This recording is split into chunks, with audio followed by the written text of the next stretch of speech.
Shalom amigos, un gusto saludarlos. Bendiciones para cada uno de ustedes en sus casas, sus negocios y en todo lo que emprendan. Le damos las gracias al Boré Olam por este maravilloso privilegio de poder seguir estudiando página a página. Recuerda, cada día ha sido hecho especialmente para ti. Aprovéchalo. Comenzamos. Los 12 del Tanaj. Yoel. Nuestro segundo profeta de los 12 es uno que sirve desde ya, como el ejemplo de cómo estos profetas, que no necesariamente todos se conocieron entre sí, recibieron un mensaje claro e interconectado, donde solo la continuidad del mensaje se va desarrollando, sino que se va interconectando en cada pasuk y capítulo que se vaya exponiendo. Nos dice un Midrash, Sifre Devarim 342, y esta es la bendición con la que Moshe, el hombre de Dios, bendijo a los hijos de Israel antes de su muerte. Devarim 33:1. Y esta es la bendición, porque Moshe primero le había dicho a Israel palabras duras. Devarim 32, 24, 25. Revirtió a las palabras de consuelo, a saber, y esta es la bendición con que bendijo Moshe, y de él aprendieron todos los profetas. Primero hablaron palabras duras a Israel, y luego volvieron a palabras de consuelo. No hubo ninguno entre todos los profetas cuyas palabras fueran tan duras como la de Hosea. Al principio les dijo en Hosea 9:14, «Dales, oh Eterno, lo que tú les darás. Dales una matriz que duele y unos pechos marchitos». Y luego volvió a las palabras de consuelo. Hosea 14, 7, 8. Sus ramas tiernas crecerán, y su gloria será como el olivo. Los que moran a su sombra volverán, revivirán como grano, y florecerán como la vid. Sanaré su rebelión, los amaré con generosidad. Seré como el rocío para Israel, florecerá como la rosa. Y así con Yoel. Al principio dijo, Yoel 1, 2, 4, «Cuéntenlo a sus hijos, y sus hijos a sus hijos, y sus hijos a la otra generación. Lo que quedó del gusano lo devoró la langosta, y lo que quedó de la langosta lo devoró el revoltón, y lo que quedó del revoltón lo devoró el grillo». Y volvió a las palabras de consuelo. Yoel 2:25. «Y les pagaré los años que fueron devorados por la langosta, el saltón, el grillo y el gusano». Es decir, Yoel nos va a aportar una idea similar a la de Hosea, tanto por su estructura narrativa, que evoluciona de una manera equiparable, como una analogía de lo que es caer, pero Yoel vendrá a aportar una perspectiva desde otro ángulo, una donde no es necesario que el Creador inste al profeta a saber qué es a lo que se enfrentan los que se equivocan en el camino de lo divino, pues Yoel es el ejemplo, no del que cayó, sino del que se levanta porque ya había caído. Yoel, ¿hijo de quién? Es interesante notar la discreción que siempre usa el Tanaj con asuntos como el siguiente. Es una elegancia y un buen gusto el disfrazar un poco la genealogía de alguien, ya sea hacia sus ancestros o hacia sus descendientes, dependiendo el caso, y el punto de vista necesario cuando algo no salió de la mejor manera. Rashi, Yoel 1:1, y el Midrash, Bemidbar Rabá 10:5 y Ruth Rabá 4:3, y acerca del mismo Shmuel. Y aconteció que cuando Shmuel era ya viejo, puso a sus hijos como jueces sobre Israel. El nombre de su hijo primogénito fue Joel, y el nombre del segundo fue Abiyá. Pero sus hijos no anduvieron en los caminos de él, sino que se desviaron tras ganancias deshonestas, aceptaron sobornos y pervirtieron el derecho. Aquí también hay una afirmación que precede al nombre de cada hijo. Aunque estos hijos eran corruptos, como han dicho ya los rabinos, comentando este versículo, Rabí Yudán respondió en nombre de Rabí Shimón. La respuesta es que al final Joel y Abiyá se arrepintieron e hicieron teshuvá, y es por eso fue que Joel fue llamado en Divrei Hayamim por el nombre de Bashni, como versa Divrei Hayamim 6:13. Y los hijos de Shmuel fueron Bashni y Abiyá, porque el nombre Bashni implica que los dos hijos cambiaron sus caminos, pues Bashni significa cambio, y se comprometieron a realizar buenas obras, y por tanto merecieron recibir el espíritu de profecía.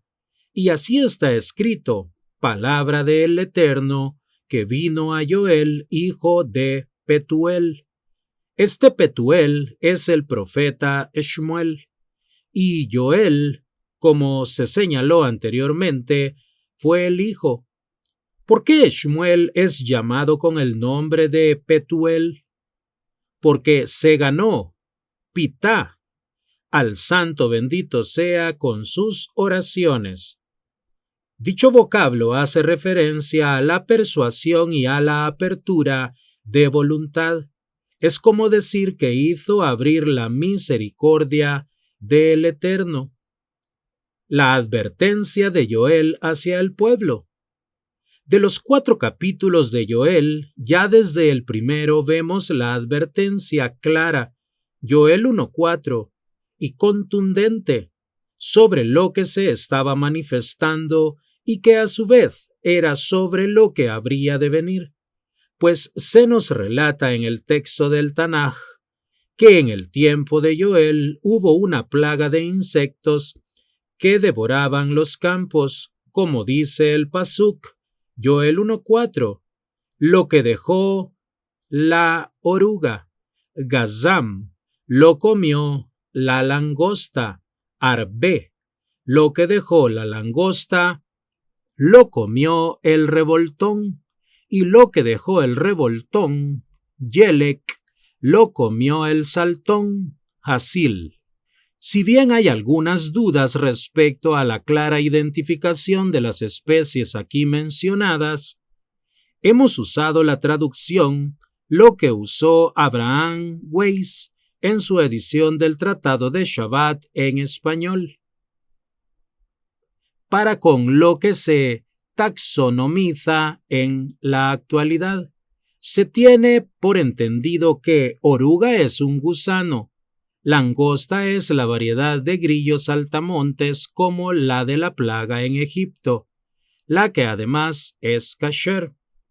Julín 65a sobre cómo se clasifican los insectos y en particular la langosta respecto a su kashrut, siendo 3 y 4 otras variedades de saltamontes, grillos, y sobre este pasuk no se explica la Gemara.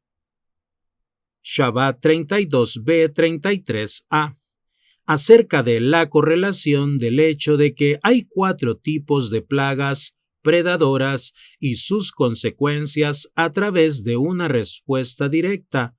Por el pecado de robo, Gezel. Hay una similitud importante en los términos que usa la Gemara y los 4 insectos, ya que la escritura del robo, Gezel, es similar a oruga, Gazam. La letra Lamed y Men del final de cada una son contiguas. Surgen langostas, Govai. La palabra en arameo en el Tratado de Yerushalmi Ta'anit 3.6 nos correlaciona el término arameo Govai con Hazil, saltón. Y prevalece el hambre. La palabra hambre, Haraal, es similar a langostas, arbe. Igualmente langostas, arbe, es similar en fonética y escritura a arbe, multitud. Las multitudes son propicias para el robo. Haraal, y la gente come la carne de sus hijos, benejem, e hijas. Otra forma de referirse a los demás de benejem sería yeled, hijo, niño. Es similar a yelek, revoltón. Y está escrito también. La misma Gemara de Shabbat 33a nos trae otro pasuk para expandir la idea anterior. Oigan esta palabra, vacas de Basham, que están en el monte de Shomrom, que oprimen los pobres, que aplastan a los menesterosos, que dicen a sus señores, traigan para que festejemos. Amós 4.1. Después dice, y también les he dado limpieza de dientes en todas sus ciudades y escasez de pan en todos vuestros lugares. Se refiere a que no hay que comer y por eso están limpios. Nidá 64a, Nidá 4.6. Donde ambos pesuquín se refieren al hambre. Rabá dijo, las vacas de Basham son como aquellas mujeres de la ciudad de Mehozá, que comen y no hacen nada para mantenerse, y hacen que sus maridos cometan el pecado de robo. Y está escrito, les he herido con tizón y añublo, hongo de pequeño tamaño que vive parásito en el trigo y otros cereales, hongo parásito que ataca las cañas, hojas y espigas de los cereales. La multitud de sus huertos y de sus viñedos y sus higueras y de sus olivos los ha devorado la oruga. Y está escrito, lo que dejó la oruga.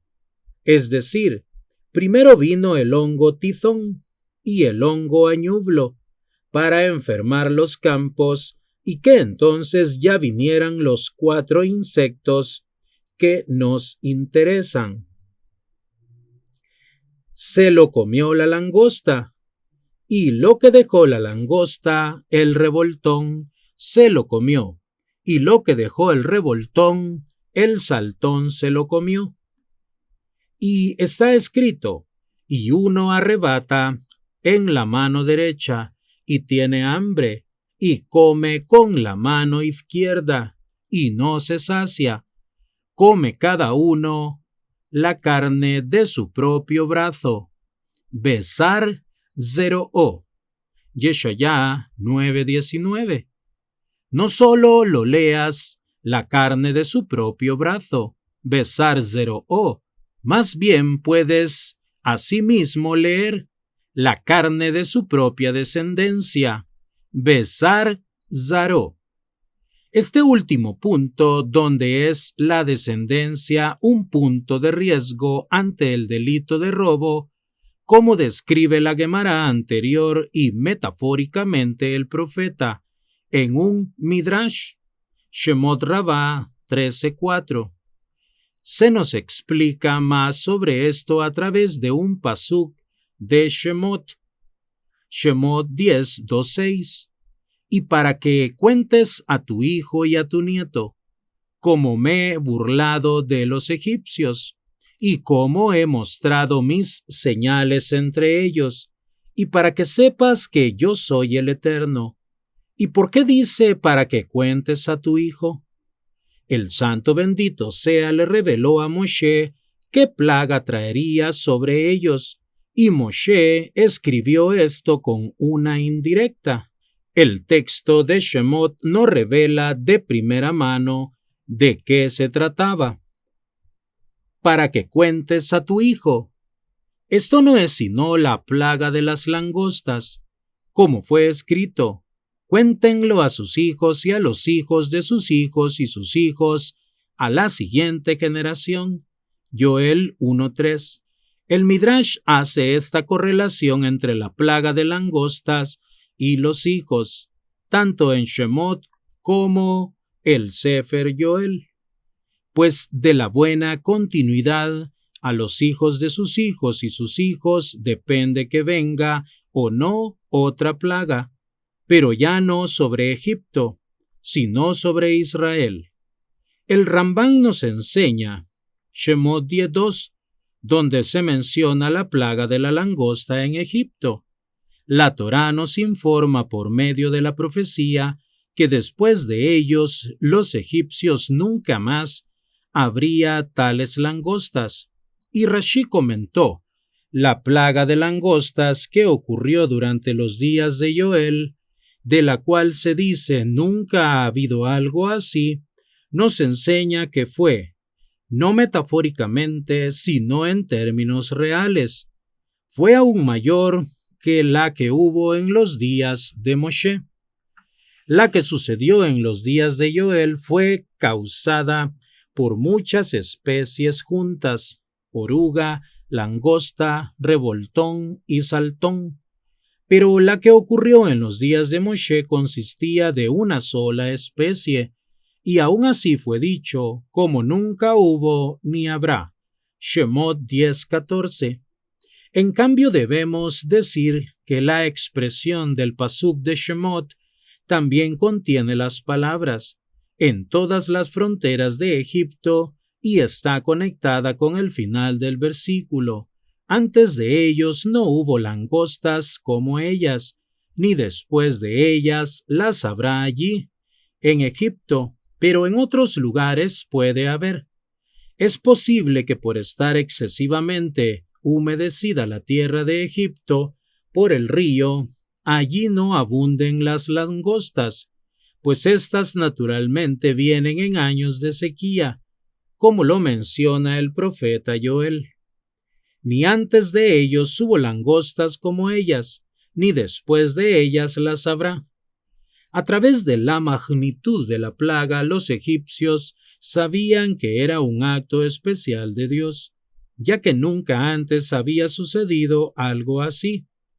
La plaga que ocurrió en los días de Joel fue igualmente un acto especial de Hashem, y por lo tanto la Escritura también la describe diciendo: había acontecido cosa semejante en sus días, o en los días de sus padres. Joel 1:2. El mes de Heshvan. El profeta Joel posee una conexión con el mes de Heshvan, y nuestro tema hasta donde vamos ahora, lo cual podemos ver a través de la siguiente Mishnah. Ta'anit 5a. ¿Hasta cuándo pedimos lluvia? En la Amidá. El Rabí Yehudá dice, hasta que haya pasado Pesaj. Se refiere al cambio de la segunda verajá de la Amidá relacionada a la lluvia que cambia cada 6 meses. El Rabí Meir dice, hasta el fin del mes de Nisán, porque se ha dicho, y hará descender sobre ustedes lluvia temprana y lluvia tardía como al principio. Joel 2:23. Esto cómo se relaciona con nuestra premisa. Lo explica la Gemara. Dijo el Rabí Nachman al Rabí Yitzhak, es la lluvia temprana en Nisán. La lluvia temprana viene en Heshvan y la tardía en Nisán. La lluvia temprana y tardía es la que menciona el Shema en Devarim 11:14. Dijo esto el Rabí Yohanan. Le contestó, Este versículo, el de Joel 2:3, se cumplió en los días de Joel, hijo de Petuel. Se escribió: lo que dejó la oruga se lo comió la langosta. Ese año, el del Pasuk, llegó a dar y aún no llovía. No llovió en Heshbán, y la primera lluvia cayó el 1 de Nisán. Dijo entonces el profeta a Israel. La Guemará nos trae una conversación. Vayan a sembrar. La Guemará resume la idea de Joel 2:23 en esa frase.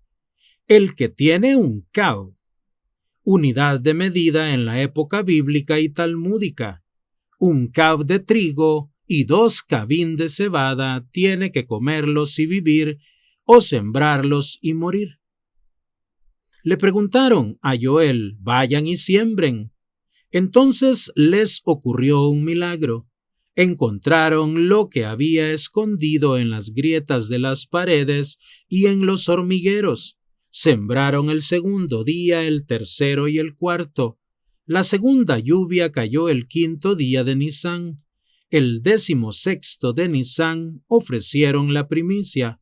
Los cereales, que tardan 6 meses en crecer, crecieron en 11 días. Y la primicia que se presenta de los cereales de 6 meses se presentó de cereales de 11 días. De esa generación se ha dicho: los que sembraron con lágrimas, con regocijo segarán. Irá andando y llorando el que lleva la preciosa semilla. Teilín 126, 5 y 6. ¿Qué significa irá andando y llorando el que lleva la preciosa semilla? Dijo el rabí Yehudá: el buey cuando va arando llora, pero regresa comiendo el pasto de los surcos. Por eso dice: volverá con regocijo. ¿Por qué se ha escrito? Preguntó el rabí Nachman al rabí Yitzhak. El Señor ha llamado al hambre y estará además sobre la tierra 7 años. Melahim Bet 8:1. ¿Qué comieron esos 7 años? Dijo: esto es, Rabí Yohanán le contestó: el primer año comen lo que tenían en casa, el segundo comieron lo que había en el campo, el tercero carne de animales limpios, el cuarto carne de animales impuros, el quinto carne de animales abominables y reptiles, el sexto la carne de los hijos y las hijas, y el séptimo la carne de sus propios brazos, en cumplimiento de lo que dice: cada cual comerá la carne de su brazo. Como se explicó ya en páginas anteriores, Osea 11:9. Los hijos y las lluvias. Hay una insistencia de parte del profeta acerca de alertar a las siguientes generaciones sobre lo que la sequía y hambruna que estaban viviendo estaba por desatar. Apenas hemos rescatado la superficie acerca de este tema, y cabe preguntar: ¿cómo se atreve el profeta Joel a hablar de enseñar buenas cosas a los hijos si él no fue el mejor hijo? Hacemos esta pregunta de manera irónica y retórica.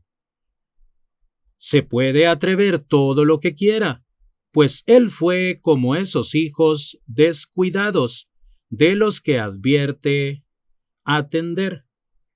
Habremos de explicarnos enseguida. El pasú que recién vimos: y hará descender sobre ustedes la lluvia temprana, Moré, y la lluvia tardía, Malkosh, como al principio, Joel 2:23. Es una clara referencia paralela a la Shema, que dice: él dará a tu tierra la lluvia en su tiempo, la lluvia temprana, Lloré, y la lluvia tardía, Malkosh, para que recojas tu grano, tu mosto y tu aceite. Devarim 11:14. Y la Shema es un texto que nos insiste mucho en, y estas palabras que yo te mando hoy estarán sobre tu corazón, y diligentemente las enseñarás a tus hijos, y hablarás de ellas cuando te sientes en tu casa y cuando andes por el camino, cuando te acuestes y cuando te levantes. Devarim 6:7. También veíamos al final del apartado de Osea, en nuestro capítulo anterior, que si algo daña son las malas enseñanzas, y con buenas enseñanzas vienen buenos frutos, buenos hijos. ¿Será entonces que el profeta Shmuel dio malas enseñanzas a sus dos hijos y por eso se corrompieron? La Gemara Ta'anit 5b nos ayuda a entender el contexto de lo que pasó con Shmuel y sus hijos. Dijo el Rabí Nachman al Rabí Yitzhak: ¿por qué se escribió? Aconteció que habiendo Shmuel envejecido, Shmuel, Aleph 8:1, Shmuel envejeció. Si solo tenía 52 años en ese momento. El que muere a los 52 años muere a la edad en que murió Shmuel el Ramatí. ¿Dijo esto el Rabí Yohanan? Contestó: la vejez lo asaltó prematuramente y se ha escrito: me pesa haber puesto a Shaul por rey. Shmuel Aleph 15:11. Señor del mundo dijo ante él: tú me has hecho igual a Moshe, como se ha escrito, Tehilim 99:6, Moshe y Aarón entre sus sacerdotes y Shmuel entre los que invocan su nombre. Al igual que no se anuló durante su vida la obra de las manos de Moshe y de Aarón, que tampoco se anule durante mi vida la obra de mis manos. Dijo el santo bendito sea: ¿cómo hago? ¿Que muera Shaul? Shmuel no estuvo de acuerdo. ¿Que se muera Shmuel joven? Lo van a difamar, diciendo que era por pago de sus pecados. No era perfecto.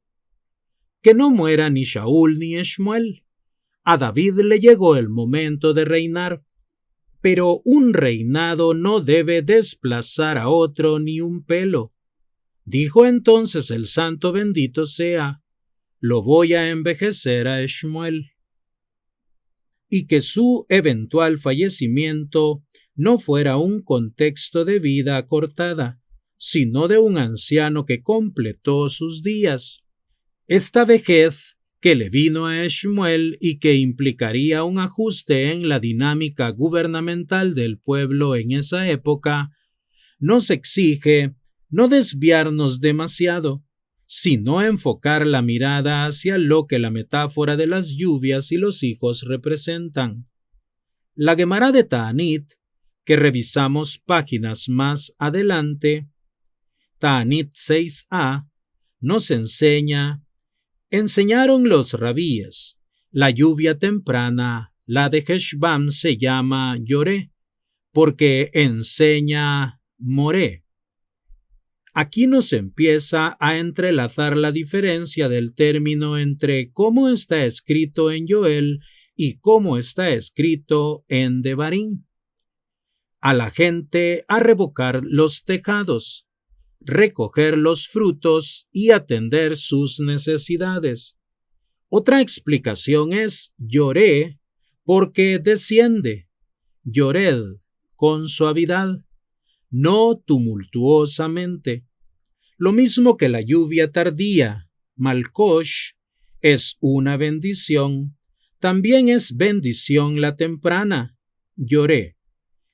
Tal vez también la tardía sea dañina, porque arrasa las casas, parte los árboles y trae langostas, como pasó con Joel. Lo mismo que la lluvia temprana es una bendición, también lo es la tardía. ¿De dónde se toma que lo es la temprana?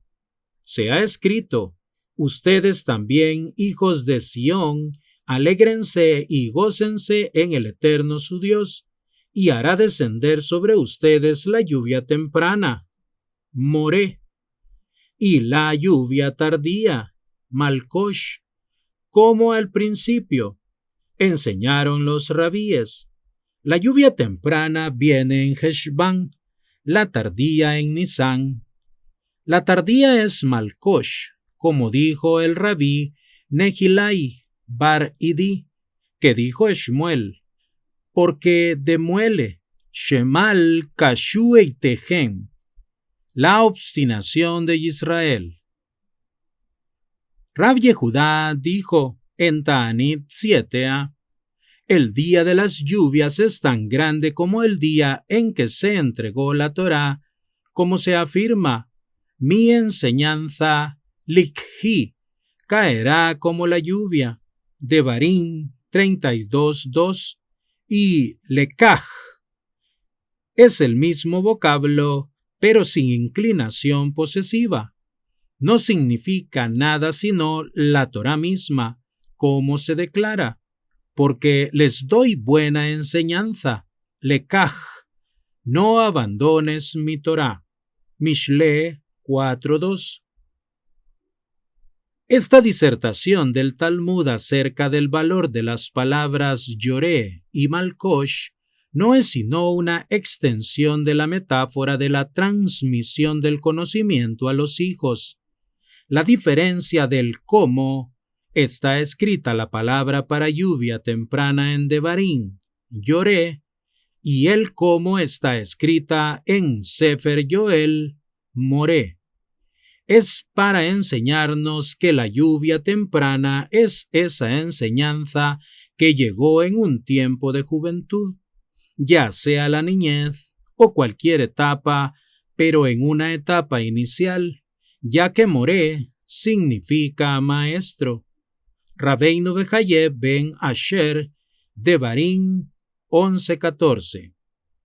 Ya sea como nos será explicado de un padre a su hijo, pero también de un maestro a su alumno. La Gemara de Ta'anit entra en esa disertación, pero ello excede nuestro espacio disponible. ¿Qué tal y como es la característica misma de la lluvia temprana? Esa enseñanza debe de llegar con suavidad, darse tiempo de prepararse y que se dé en etapas constructivas. La Gemara de Ta'anit nos habla de las diversas fechas en que Heshbán se da el desarrollo de la lluvia temprana, pero excede nuestro espacio disponible. Sin embargo, el Malcosh, la tardía, si bien no deja de ser una bendición, tiende a ser dañina, porque arrasa las casas, parte los árboles y trae langostas. Es decir, es una enseñanza que llegó de golpe para compensar lo que no se hizo en la temprana, como pasó en los tiempos de Joel que analizábamos, donde no hubo una temprana y llovió hasta Nisán, la tardía, y de golpe vino todo. Recordemos que la época de los jueces fue una con valles y crestas, muy notorias por lagunas en la continuidad de los valores de la Torá. El profeta Joel, si bien tenía en sus manos la obligación de ser un buen juez por sentido común, la repentina vejez de su padre fue la razón de que fueran puestos él y su hermano en tal cargo. Como dice el Pasuk, y aconteció que cuando Shmuel era ya viejo, puso a sus hijos como jueces sobre Israel. Shmuel Aleph 8:1. Es decir, entró él y su hermano en un malcosh intelectual, donde no por ser hijos del profeta Shmuel, ya estaban listos para la envergadura. La madurez no viene con el apellido, pues ser juez, como vimos con Deborah, la juez, requería por supuesto amplio conocimiento pero también cierto carácter, habilidad y pericia ante los gajes del oficio, pues la palmera en la que se sentaba Débora representaba la rectitud como lo es el tronco que le daba sombra a ella, y ella juzgaba en lugar público para no dejar lugar a corrupción.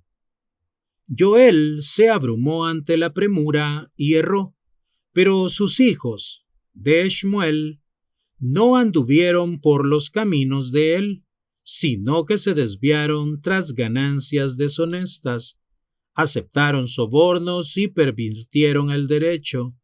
Eso no fue necesariamente ante algún descuido de su padre al educarlo, pues cuán grande fue su abuela Haná, y por supuesto su mismo padre Shmuel, si no ocurrió ante la prisa de la responsabilidad, a la inminencia de tener que tomar el puesto de juez que entró en ese malcosh arrasador.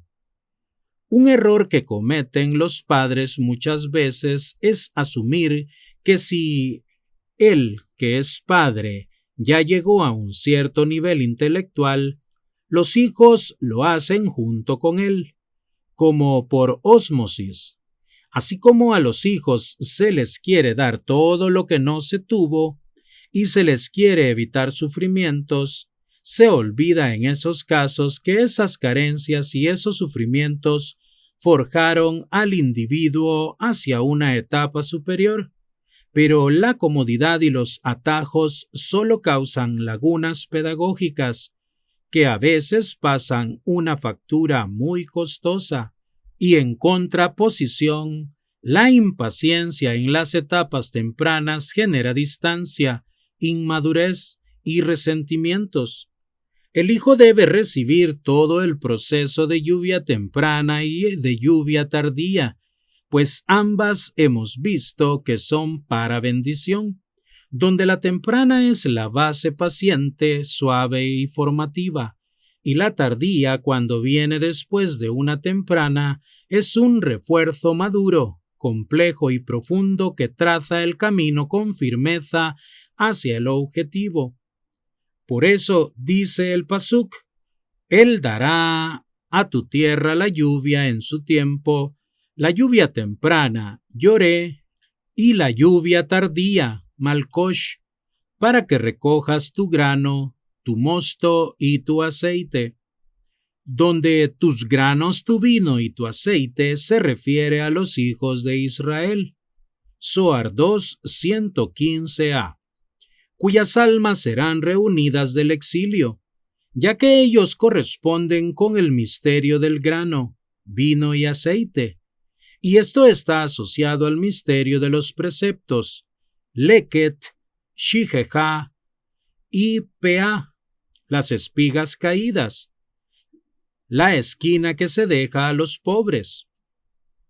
Gitín 61a y PA 88, donde el grano es Israel, el vino son los Levín y el aceite son los Coanín. Sulán al-Zohar, Mishpatín 338, Zohar 2, 115a. Es decir, la buena educación trae consigo un pueblo bien estructurado y funcional, pero como nos explica el Zohar, estos resultados van explícitamente ligados a la misbá de las espigas caídas.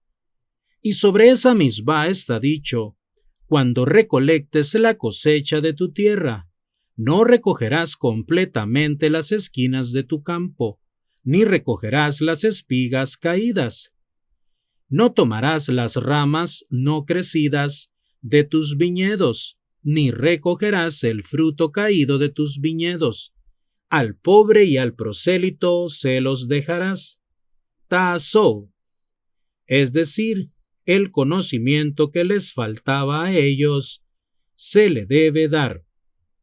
Y yo soy el Eterno, su Dios. Vaikra 19, 9-10. Donde esas espigas caídas son los prosélitos, que son esas almas que necesitan ser levantadas desde su estado espiritual por haber crecido en un ambiente sin la información y la formación correcta, y los pobres a quienes se dejan las esquinas son los nativos que carecen de formación aún dentro del pueblo. En la parte metafórica no es el pobre el que no tiene dinero, sino el que es falto de enseñanza. Y ya en tiempos de la redención serán recogidas todas las almas de los hijos de Israel, incluso si hubieran quedado en el exilio como esas espigas olvidadas caídas, y esa esquina que está para los pobres, pues el que es pobre se denomina desamparado, Asub, y por eso está escrito, y sucederá que en aquel día los montes destilarán vino dulce. Joel 4:18, es decir, tras la recuperación de la vida que perdió la tierra, es decir, el conocimiento que perdió Israel, los pobres y el acercamiento de los prosélitos, vendrá la reunión de los exiliados.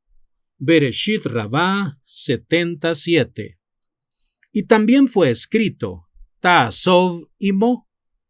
Aquí el Zohar nos añade otra faceta de la interpretación del texto. Shemot 23:5. Lo ayudarás a levantarlo.